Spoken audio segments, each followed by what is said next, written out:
आपको बताना चाहूंगी कि मेरे हाथ में यहाँ पर वक्फ बोर्ड का वक्फ एक्ट की किताब है।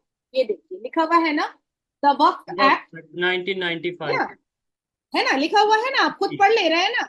लेकिन ये किताब हमारे भारत के लॉ के स्टूडेंट्स को नहीं पढ़ाया जाता है, उसकी बिल्कुल क्या नहीं पढ़ाया जाता है, छुपा के रखा जाता है। उसकी क्या रीजन है? उसकी रीजन ये है, इस किताब में कुछ ऐसे सेक्शंस हैं जो खतरे से खाली नहीं है, जिससे दिल धड़कने उठेगा। जैसे कि वक्फ बोर्ड अगर आप मेरी संपत्ति को आता है और कहता है कि नाजिया इलाही खान, ये आपकी संपत्ति हमें पता चली है कि ये वक्फ बोर्ड की संपत्ति है और ये आपका नोटिस है, आपको 3 महीने में ये संपत्ति खाली करनी पड़ेगी, तो मैं कोर्ट, देश के, भारत देश के कोर्ट में नहीं जा सकती। अच्छा। वक्फ बोर्ड का अपना ट्रिब्यूनल कोर्ट होता है और उनका अपना जज होता है, उनके अपने वकील होते हैं और उनका अपना ही दलील होता है। उनके पास एक ब्लूप्रिंट होता है मुगल के जमाने का। उनके पास एक फैमिली ट्री होती है मुगल के जमाने की। उस फैमिली ट्री को वो खोलते हैं और कहते हैं कि अकबर बादशाह यहाँ से गुजरे थे, यहाँ पर उन्होंने घोड़ा रोका था और ये घोड़ा रोकने वाली जो जगह है ना नाजिया जी, ये आपका घर है, इसीलिए अब ये मेरा हो गया, ये वक्फ बोर्ड का हो गया। तो जज भी उनका, जजमेंट भी उनका, ट्रिब्यूनल भी उनका, कोर्ट भी उनका, वकील भी उनका। और इस तरह से उन्होंने हजारों लाखों संपत्तियां लोगों की हड़प करके रख ली। अब कुछ मिसालें मैं आपको दे देना चाहती हूँ जो आपको समझ में आएगा कि मैं गलत नहीं बोल रही। तमिलनाडु, तमिलनाडु का एक किसान था, 2021 की घटना है। तमिलनाडु का एक किसान था जिसने, जो अपने खेत को बेचना चाहता था, और वो बेचारा रजिस्ट्रार के पास गया और उसने कहा कि मुझे खेत बेचना है, अपनी बेटी की शादी करनी है।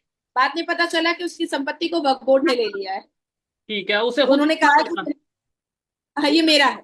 हाँ। ठीक है। अब फिर मैं तमिलनाडु की ही बात बता रही हूँ। तमिलनाडु का एक गांव है, उसमें वो उस पूरे गांव को वक्फ बोर्ड ने कहा कि ये मेरी संपत्ति है। वो यहाँ तक के 1500 साल की पुरानी पुरानी एक मंदिर है, उस मंदिर को भी कह डाला कि अरे ये तो पहले मस्जिद थी, हमारे बाबर साहब और अकबर अकबर मुगलों ने इसको इसको मस्जिद बनाया था, आप लोगों ने मंदिर बना दिया। भाई ये इसका पूरा पेपर है हमारे पास, ये 1500 साल पुरानी मंदिर है, नहीं ये पूरा मेरा है। अब मैं आपको, चलिए ये तो हिंदुओं की बात हो गई, लोग सोचेंगे कि मैं हिंदुओं की सिफारिश कर रही हूँ। हाँ। वक्फ बोर्ड ने मुसलमानों की भी जमीन हड़प की है। अब आप सोचिए, मुसलमानों की जमीन भी हड़प की है। अख्तर अली वर्सेस उत्तर प्रदेश वक्फ बोर्ड, अख्तर अली नाम के आदमी की कई एकड़ की जमीन वक्फ बोर्ड ने हड़प की।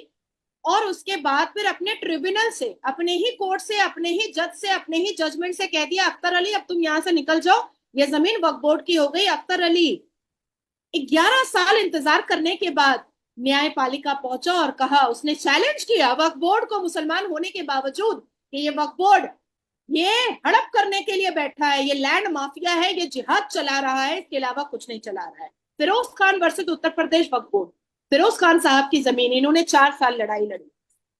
ठीक है। अब इसके बाद आती है अनीस आयशा। मैं सबके जजमेंट को लेकर के अच्छा, बैठी हूँ, ये ये कोर्ट नाजिया के जी, जजमेंट को। ये वक्फ बोर्ड पूरे इंडिया में का एक मतलब वो बोर्ड है, या हर एक स्टेट का अपना अपना अलहदा से वक्फ बोर्ड होता है? ये मुझे थोड़ा सा क्लियर करिएगा, क्योंकि ऐसा होता है ना कि किसी स्टेट में कोई गवर्नमेंट, किसी स्टेट में कोई गवर्नमेंट, तो वक्फ बोर्ड भी फिर उस हिसाब से, या पूरे इंडिया का एक वक्फ बोर्ड है, फिर आगे उसने अपने ऑफिस या जो भी एक। पूरे इंडिया का एक वक्फ बोर्ड है और उसके बाद फिर उन्होंने अपनी अपनी शाखाएं बना करके रखी हैं हम्म। 28 राज्यों में। ऐसे ये कहते हैं, चिल्लाते हैं कि हम मुसलमान 20 करोड़ की आबादी में, पर शिया वक्फ बोर्ड अलग है और सुन्नी वक्फ बोर्ड अलग। अच्छा। ठीक है। ठीक है। अब इन्होंने सिर्फ हिंदुओं की जमीन या आर्मी की जमीन या रेलवे की जमीन नहीं हड़प की है, इन्होंने मुसलमानों की भी जमीन हड़प की है। और खास करके वक्फ बोर्ड की नजर मुसलमान बेटियों की जमीन पर सबसे ज्यादा होता है। जैसे ए अनीस आयशा, इन्होंने बहुत लंबी लड़ाई लड़ी है वक्फ बोर्ड के खिलाफ। ए हसना, इन्होंने बहुत लंबी लड़ाई लड़ी है वक्फ बोर्ड के खिलाफ। निजहत यास्मीन, इन्होंने बहुत लंबी लड़ाई लड़ी है वक्फ बोर्ड के खिलाफ। उसके बाद फिर अनीस फातिमा बेगम, इन्होंने पश्चिम बंगाल कोलकाता में बहुत बड़ी लड़ाई लड़ी है वक्फ बोर्ड के खिलाफ। उसके बाद फिर सलमान खान, ये हैं आपके तमिलनाडु के, इन्होंने बहुत बड़ी, 2023 में इनको जजमेंट मिला है इनके फैसले पर, इन्होंने बहुत बड़ी लड़ाई लड़ी है वक्फ बोर्ड के खिलाफ। शहनाज परवीन वर्सेस मध्य प्रदेश वक्फ बोर्ड, इन्होंने वक्फ बोर्ड के खिलाफ बहुत लंबी लड़ाई लड़ी है कि इनकी जमीन को हड़प कर लिया गया है। वक्फ बोर्ड की कुरीतियां अभी आप सुनेंगे तो आपकी आंखें फट जाएंगी। वक्फ बोर्ड, इलाहाबाद हाई कोर्ट के अंदर एक मस्जिद थी, बहुत पुरानी मस्जिद थी। वहां पर जो मुसलमान वकील होते थे वो नमाज पढ़ने के लिए जाते थे। अचानक से एक दिन सबने देखा कि वक्फ बोर्ड ने हरा हरा बोर्ड लगा दिया और कहा कि ये तो वक्फ बोर्ड की जमीन है। अब सारे जो बाकी के वकील थे वो खड़े हो गए, कहे कि हमें आपत्ति नहीं है कि यहाँ पर मस्जिद है, आप नमाज पढ़ रहे हैं, आप यहाँ पर खुतबा कर रहे हैं, आप यहाँ पर जमात खड़ी कर रहे हैं, हमें कोई आपत्ति नहीं है और बरसों से यहाँ पर था, आप करें, लेकिन आप इसको वक्फ बोर्ड की संपत्ति बोल करके कोर्ट के अंदर की जमीन को आप हड़प नहीं कर सकते हैं। अब क्या हुआ कि अब वक्फ बोर्ड जो है उनको आंखें दिखाने लगा। आंखें दिखाने लगा तो वकील भी भाई वकीलों से आंखें दिखाकर और उंगली उठा करके बात कभी नहीं किसी को करना चाहिए। अब उन्होंने एक याचिका दायर कर दी और याचिका में इलाहाबाद हाई कोर्ट के जज ने कहा कि भैया अब तुम ये मस्जिद ही हटाओ। अब वक्फ बोर्ड वाले अकड़ गए, बोले नहीं, हम तो, ये तो वक्फ बोर्ड की जमीन है, हम तो हटाएंगे ही नहीं, हमारे तो मुगलों ने छोड़ करके गए हैं ये जमीन। ये मामला चला गया सर्वोच्च न्यायपालिका, मतलब भारत के सबसे बड़े honourable supreme court of India में। सुप्रीम कोर्ट ऑफ इंडिया ने जब इंटरवीन किया तो सुप्रीम कोर्ट ने कहा बेटा हटा लो मस्जिद, इज्जत से हटा लो, क्योंकि अब तुमने गलत कर दिया। तब जा करके वक्फ बोर्ड ने एक रिक्वेस्ट की याचिका डाली और कहा कि ऑल्टरनेट में हमको कोई जगह दे दीजिए मस्जिद बनाने के लिए। तो ये तरीका होता है वक्फ बोर्ड वालों का वक्फ की जमीन को हड़पने का, और इसको चलाने वाले मात्र 200 लोग हैं पूरे भारत में, मात्र 200 लोग। ठीक हो गए, तो वो फिर कितने 2017 में 2017 में, अच्छा ये चीजें क्वेश्चन मार्क और डाउटफुल कब हुई? 2017 में ये वक्फ बोर्ड के जो मेंबर बैठे हुए हैं और चेयर पर जो सब कोई बैठे हुए हैं, इनकी आपस में लड़ाई हो गई थी। आपस में लड़ाई कैसे हुई कि कुछ मुतवल्ली, आप तो समझ रहे हैं मुतवल्ली, लेकिन भारत के व्यूअर्स को समझाने के लिए, मुतवल्ली मतलब मैनेजर, उसने क्या किया था कि मुतवल्ली मैनेजर ने कुछ संपत्तियों को बेच डाला अपने पर्सनल इंटरेस्ट के लिए, अपने पर्सनल फायदे के लिए। कुछ मुतवल्लियों ने वक्फ बोर्ड की संपत्ति में घर बना करके अपनी बेटी को जहेज में दिया। कुछ मुतवल्लियों ने उस वक्फ बोर्ड की संपत्ति को बेच करके अपने बेटे को विदेश भेजा पढ़ाई करवाने के लिए। तो आपस में लड़ाई हुई, और आपस में जब लड़ाई हुई तो ये बात चर्चाएं आम पर आई कि जो वक्फ बोर्ड बनाया गया था कि वो मुसलमानों के सोशल वेलफेयर के लिए काम आएगा, वो वक्फ बोर्ड में 200 लोग अपनी हुक्मरानी रख करके और अपने आप को शहंशाह समझ करके अपनी पर्सनल अय्याशी और अपनी पर्सनल लैविश लाइफ में इस्तेमाल कर रहे हैं। यहाँ तक के शोएब, मैं आपको ये भी बताती चलूं कि वक्फ बोर्ड की कई संपत्ति असदुद्दीन अवैसी ने भी हड़प करके रखी हुई है और उसके भी चीथड़े अब उड़ रहे हैं और वो जवाब नहीं दे पा रहा है।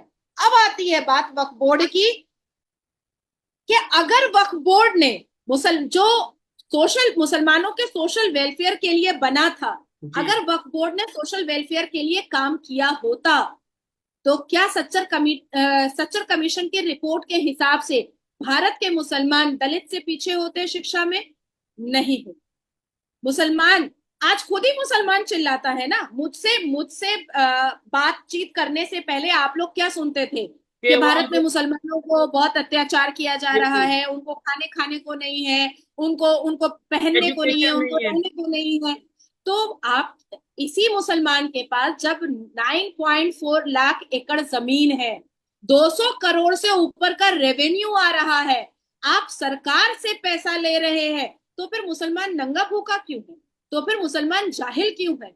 अब उसकी वजह मैं आपको बताती हूँ, ये भी सुनिए गौर से।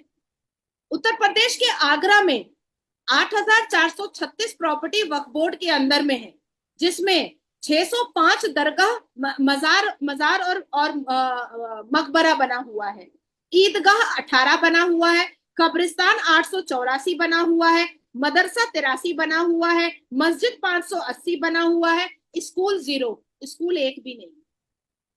अच्छा, ये मैं पूरे डेटा लेकर के बैठी हूँ। ठीक है, लेकिन अब मेरे ख्याल से जिस तरीके से अब लोग खास तौर पे अगर हम बात करें एजुकेशन की अहमियत को जानने लगे, मेरे ख्याल से अब थोड़ा ये चेंज आता नजर आएगा आने वाले टाइम में। नादिया जी, इधर दो चीजें हैं, एक मेरे पर्सनल माइंड में भी क्वेश्चन आया है और शायद बहुत से लोगों को खास तौर पे पाकिस्तान से माइंड में आएगा जब वो ये वीडियो देखेंगे, तो इसलिए मैंने सोचा क्वेश्चन कर लूं। लोग ये सोचेंगे कि यार चाहे यूनिफॉर्म सिविल कोड हो, चाहे वक्फ बोर्ड हो, ये मतलब ये जो से जितने भी पार्लियामेंट के अंदर बिल पेश किए जाते हैं ये मुसलमानों के अगेंस्ट होते हैं, तो इसका मतलब है मोदी गवर्नमेंट मुसलमानों के अगेंस्ट है। लेट्स सपोज आपसे कोई ये क्वेश्चन करता है, आप उसका क्या आंसर करेंगे? यूनिफॉर्म सिविल कोड सिर्फ मुसलमानों के लिए तो नहीं आ रहा है हाँ, शायद, ये तो लेकिन इस देश के जो सभी के एक लिए आ इमेज रहा है। किया जाता है, जो पोर्ट्रे किया जाता है, वो तो यही है ना कि जो यूनिफॉर्म सिविल कोड मतलब मुसलमानों का जो सा वो के खिलाफ है। नहीं, कोई सिख तो नहीं रो रहा है, कोई ईसाई तो नहीं रो रहा है, कोई हिंदू तो नहीं रो रहा है, तो आखिर मुसलमान रो क्यों रहे हैं यूनिफॉर्म सिविल कोड से? ये भी तो वजह जाननी बहुत जरूरी है ना। ये हम्म। वजह ही तो मुसलमान नहीं बता रहे हैं कि वो रो क्यों रहे हैं। भाई सिखों ने तो बोला कि हम स्वागत करते हैं यूनिफॉर्म सिविल कोड का। हिंदुओं ने कहा कि हम स्वागत करते हैं यूनिफॉर्म सिविल कोड का। क्रिश्चियन ने कहा कि हम स्वागत करते हैं, सारे धर्मों ने कहा कि हम स्वागत करते हैं। आखिर मुसलमानों को आपत्ति क्या है यूनिफॉर्म सिविल कोड से? ये भी तो बताए, लिखित रूप में बताए भाई। हम तो ऐसे नहीं कह रहे हैं कि आप हवा में बताइए, आप लिखित रूप में बताइए। अब बात आती है कि मुसलमान कहेंगे कि हमको चार शादी नहीं करने दिया जा रहा है, तो मत करो ना, क्या प्रॉब्लम है? ठीक अच्छा है। ही है, एक शादी करो या दो दो बच्चे पैदा करो, उसको अच्छे से लिखाओ पढ़ाओ बड़ा करो। और जिस देश में आप रहते हो